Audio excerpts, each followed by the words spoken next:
माता जी नमस्कार दोस्तों, आप कैसे हैं। दोस्तों आज हम बात करने जा रहे हैं काल सर्प दोष के बारे में। आपके जन्म कुंडली में अगर काल सर्प दोष का निर्माण हो रहा है तो इससे समझिए मानसिक और शारीरिक और आर्थिक रूप से आप परेशान रहेंगे। जितने आपकी आयु बढ़ती हो रहेगी आप उतने ही मानसिक रूप से प्रताड़ित होते जाएंगे, क्योंकि जन्म कुंडली में काल सर्पदोष का निर्माण कैसे होता है।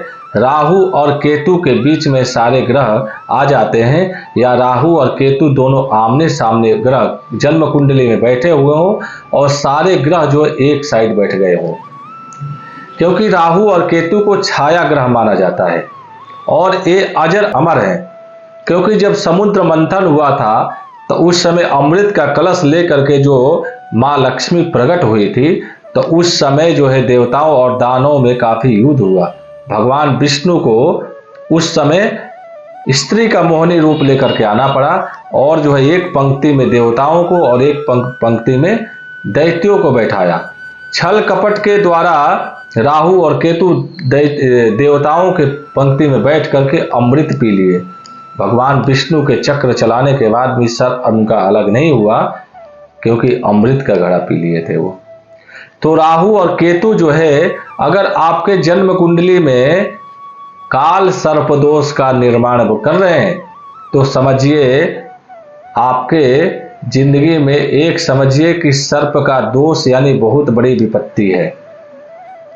इसका लक्षण है मानसिक रूप से शारीरिक रूप से गलत संगत पड़ना, जुआ सट्टे खेलना, गुस्सा होना, चिड़चिड़ापन होना, बार बार सपने में सर्प दिखाई देना, नींद नहीं आना, घबराना और शारीरिक रूप से आपके सर में, पेट में, उदर में, कमर में समस्याएं पैदा करते हैं।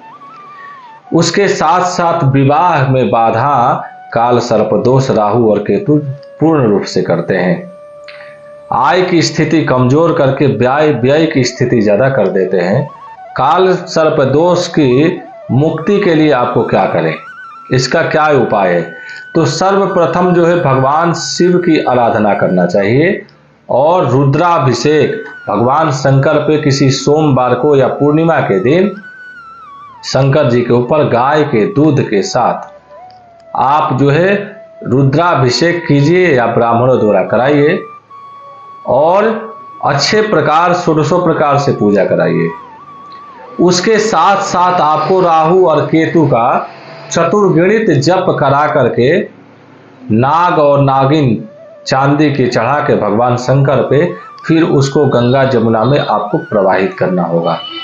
इससे आपका काल सर्पदोष से मुक्ति हो जाएगा और आपका विवाह से लेकर के धन और मानसिक तनाव से लेकर के सभी प्रकार की परेशानियों से मुक्त हो जाएंगे। जय माता दी।